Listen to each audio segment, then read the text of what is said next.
Praise Lord. Today Jesus word. Philippi రాసిన పత్రిక 4వ అధ్యాయము 19వ వచనం. కాగా నా దేవుడు తన ఐశ్వర్యముతో క్రీస్తు యేసు మహిమలో మీ ప్రతి అవసరాన్ని తీరుస్తాడు. చూశారు కదా ఈరోజు దేవుడు ఇచ్చిన వాగ్దానం.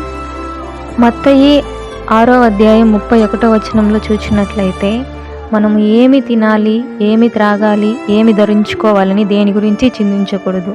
ఎందుకంటే మనకి ఏమి అవసరమో సమస్తమును మన పరలోకంలో ఉన్న మన తండ్రి ఎరిగి ఉన్నాడు. మనము ఏమి తిందుమో, ఏమి త్రాగుదుమో అని మన ప్రాణమును గూర్చైనను సరే, ఏమి ధరించుకుందుమో అని మన దేహమును గూర్చైనను సరే చింతించకూడదు. ఎందుకంటే మనకి ఏమి అవసరమో ప్రతి ఒక్కటి మన తండ్రి అయిన దేవుడు ఎరిగి ఉన్నాడు, ఆయనకు తెలియను.